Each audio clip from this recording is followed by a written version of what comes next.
রান্না কিন্তু 1% করিনি, ঘেমে ঘুমে চান করে গেছি তার আগে। এটা কি হলুদ নুন দিয়ে মেখে নিয়েছি। আর এখানে পেঁয়াজ কুচি করে নিয়েছি, এখানে দুটো টমেটো রেখেছি। এখানে সাদা তেল বসিয়ে দিয়েছি, কিন্তু তেলটা আমার কেন জানি না মনে হচ্ছে অনেকটা বেশি নিয়ে নিয়েছি আমি। আমি খুব ভয় পাচ্ছি তেলটা গরম হয়েছে কি হয়নি, ডিমটা যদি পুড়ে যায়। যাই হোক দিয়ে দিই। যাই হোক আমি ভয় পাই না, আমি একটু নাটক করছি। আর মানে ওই আর কি এগুলো হয় হয়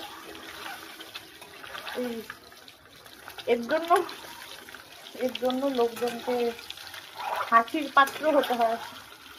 ছোট থেকে রান্না শেখান আপনাদের ছেলেদের, এরকম আমার মতন বানাবেন না যে এরকম নুবড়া বাচ্চা তৈরি হবে। পুরাপুরি নোংরা। আমি কিন্তু 1% রান্না করিনি, ঢেলে চান হয়ে গেছে অলরেডি। আর চিনিটা চালাতে আমি রোদ দিয়ে যাই। যাই হোক আমার ডিমটা হোক। ডিমটা বেশি ভাজে না যতদূর জানি আমি, যতদূর ইউটিউব দেখে শিখলাম, তো আশা করছি এটাই যথেষ্ট ভাজা। আমি তুলে নেবো এবার। কিন্তু আমার কালারটা তো ওদের মতন এলো না, আমারটা সাদা সাদা এলো কেন? আমি কি হলুদ কম দিয়েছি? কি কনফিউশনে ভুগছি আমি, শুধু ভাবুন এত কনফিউশন আমি কোথায় রাখবো। যাই হোক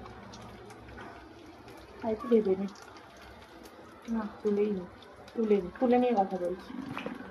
দাদা বুঝেছি সেগুলো নিয়ে নিয়েছে। এটা কুচি তেজপাতা, একটা লঙ্কা, সাদা জিরে অ্যান্ড গরম মশলা দিয়ে দিলাম এতে। এটা যাতে পুড়ে না যায়, সঙ্গে সঙ্গেই বললো যে পেঁয়াজ কুচিটা দিয়ে দিতে, বেশিক্ষণ টাইম ওয়েস্ট না করে। তো আমি এখনো বুঝলাম এটা কখন কালো হয়ে গেলে কি পুড়ে যায়। তো যাই হোক আমার মনে হচ্ছে হয়ে গেছে, না একটু থাকবে। এই কনফিউশন গুলো আমার কে ক্লিয়ার করবে? এই ভিডিও গুলো কেউ দেখলে আমার খুব গালাগালি দেবে, খুব। মানে আমার মা এত ভালো রান্না জানে, ঠিক আছে, তার মেয়ে হচ্ছে আমি কলঙ্ক। এদিকে বক করতে করতে পেঁয়াজটাও দিয়ে দিয়েছি আমি, ঠিক আছে। তার মেয়ে হচ্ছে আমি একটা কলঙ্ক, মানে জাস্ট কিছু পারি না, কোনো কিছুতেই আমি ভালো নেই আর কি।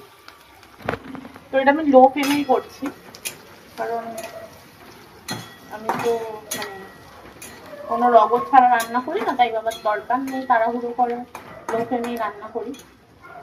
আর টমেটোটাকে বাটতে হবে, আবার মিক্সি বার করবো, থেকে ভালো ঘষে নিই।